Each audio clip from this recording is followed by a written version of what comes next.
Sizga pul daraxtlarda o'smaydi deb aytishgan. Sizga boy bo'lish uchun ko'p ter to'kib kurashish kerak deb o'rgatishgan. Ammo agar ular adashgan bo'lsa-chi? Agar buning uchun faqat 2 oddiy so'z yetarli bo'lsa-chi? 2 so'z sizga yangi kuch bag'ishlaydigan, ongingizni qayta dasturlaydigan va boylik eshiklarini oson ochadigan so'zlar. Siz bu videoga tasodifan kelgan emassiz. Nimadir sizga bu yo'lni tanlatdi.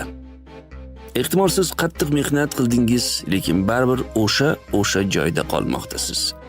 Yoki boshqalar sizning orzungizdagi hayotni yashayapti. Siz esa hali ham maqsadingizga yeta olmayapsiz. Yoki ehtimol muvaffaqiyat faqat mehnatdan ko'ra boshqa narsalarga ham bog'liqligini his qila boshlagansiz. Siz to'g'ri o'ylayapsiz.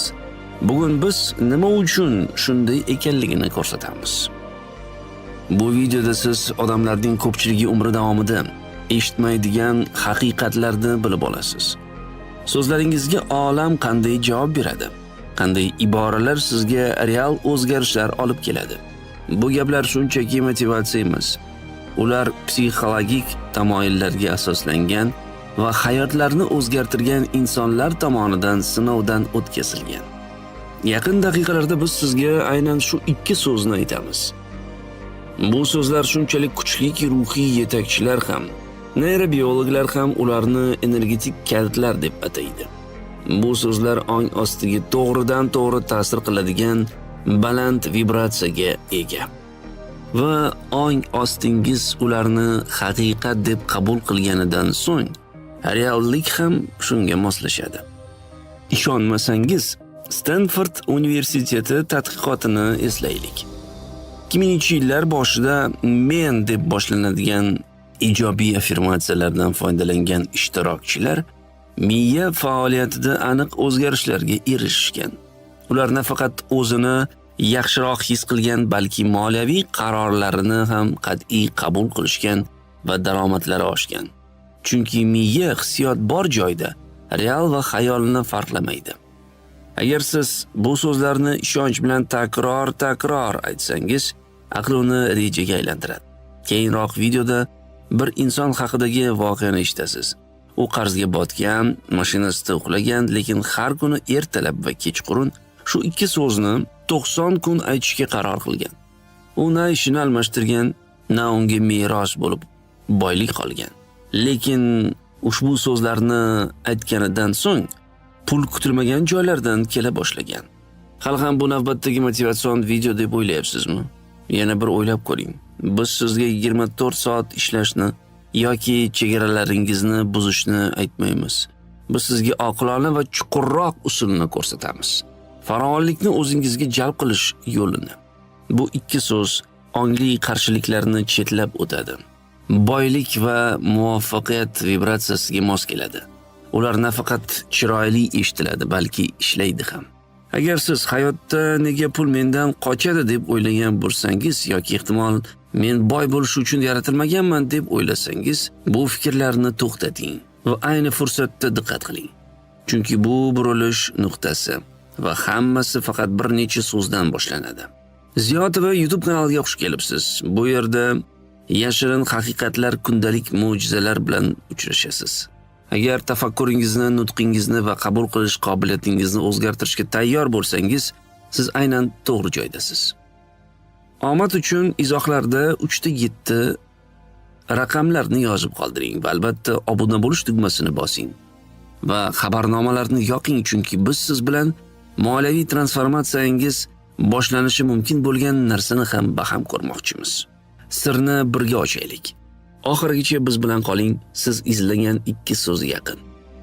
Aytishadi-ku, so'zlar faqat tovushlar xolos, ammo ba'zan aynan shu tovushlar hayotni o'zgartiradi.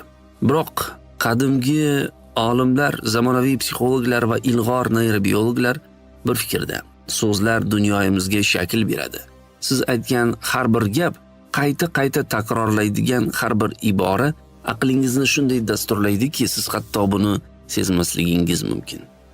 Ong osti, ya'ni hayotingizning 95% boshqaradigan ichki qismingiz hammasini eshitib turadi. U sizni muhokama qilmaydi, bahslashmaydi, faqat bo'ysunadi. Agar siz menda doim pulim yo'q, desangiz, ong osti xo'p deb javob beradi va shu gap haqiqat bo'lib qolishi uchun harakat qiladi. Agar siz menga hech qachon omad kulib boqmaydi desangiz, u ham xuddi shunday eshitadi va omad sizdan yuz o'girib ketadi. Ammo agar sizning nutqingiz o'zgarsa, hayotingiz ham o'zgarishni boshlaydi. Bu ilmiy jihatdan ham isbotlangan. Masalan, doktor Emersonning tajribalari, tadqiqotlari shuni ko'rsatadiki, so'zlar nafaqat ichki biologiyamizni, balki tashqi xatti-harakatimizni ham o'zgartiradi.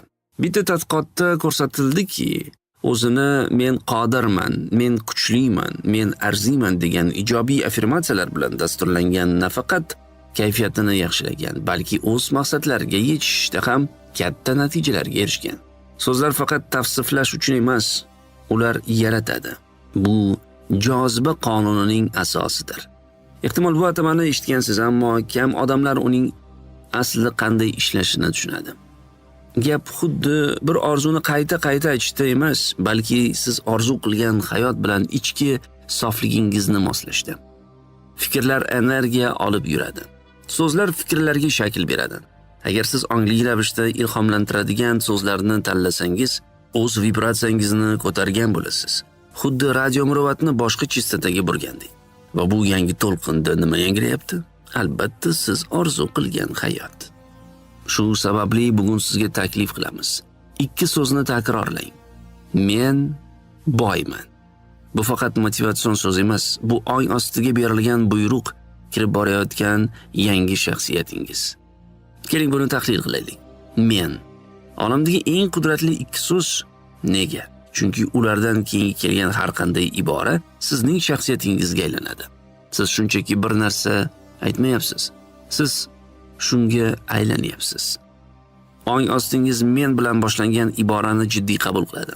Agar men charchaganman desangiz, u sizga charchoq hissi yuklashi mumkin. Men kambag'alman desangiz, shuni hayotingizga aylantiradi. Ammo agar men boyman desangiz, siz shunga aylanishni boshlaysiz. Boy. Bu so'z faqat katta pulga ega bo'lishni anglatmaydi. Bu farovonlik, erkinlik, to'qlik, ixtiyor, hissiyotlarda, munosabatlarda va ongda ham boylik. Bu butun bir holat. Agar siz men boyman desangiz, o'zingizni aldamayapsiz. Siz faqat o'zingizning bor versiyangizni chaqirmoqdasiz. Qanday qilib bu so'zlarni to'g'ri ishlatish kerak? Ertalab birinchi ishingiz shu bo'lsin.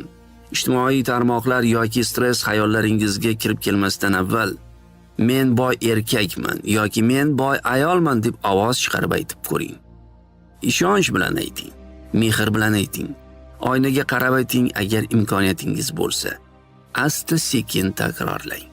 Har bir takror bilan siz o'zingizning yangi shaxsiyatingizga yaqinlashyapsiz. Bu shunchaki so'zlar emas, bu o'zgarish kaliti. Xohlasangiz, shu mazmunda so'zlarga tanangizda joy olishga imkon bering. Buni uxlashdan oldin yana qaytaring. Bu payt ong osti eng ochiq holatda bo'ladi. Uyg'oqlik va uyqu orasidagi tafovutda. Bu paytda aytilgan so'zlar hosildor tuproqqa qadalgan ruh kabi.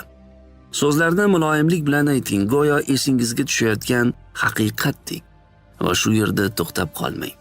So'zlarni takrorlayotgan paytingiz tasavvur qiling. Orzungizdagi uyda yurib yurganingizni ko'z oldingizga keltiring.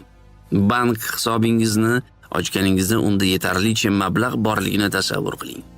Qarzlarni osonlik bilan to'layotganingizni, boshqalarga erkin xayriya qilayotganingizni, istagan joyingizga sayohat qilayotganingizni ko'ring.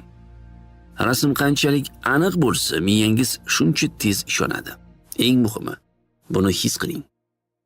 Emotsiya so'z va reallik o'rtasidagi ko'prikdir. Agar siz men boyman desangiz, lekin ichida xavotir yoki shubha bo'lsa, xabar ong ostingizga yetmaydi. Ammo agar shukronalik, xursandchilik, iftixor yoki hech bo'lmasa umid hissi bilan aytsangiz, o'shanda so'zlar sehr boshlanadi.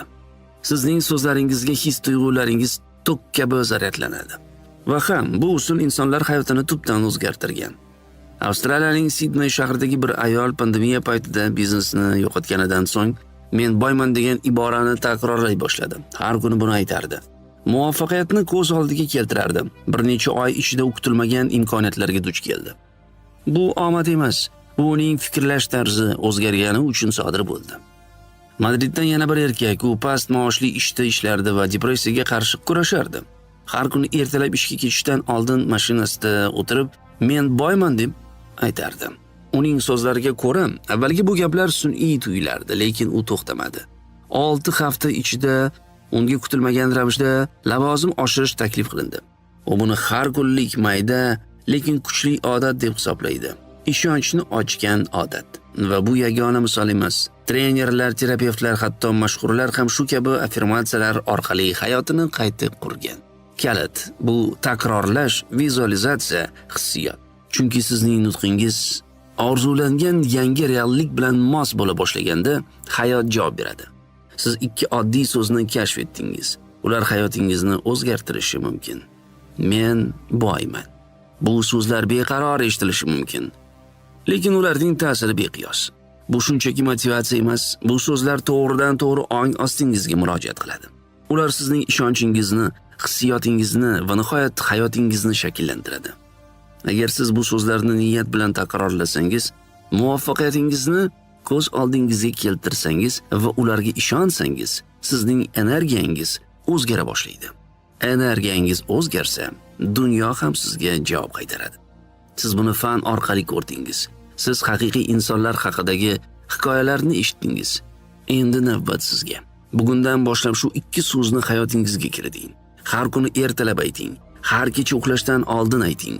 Gapiring, hatto g'alati tuyulsa ham. Qo'rqmang, faqat davom eting.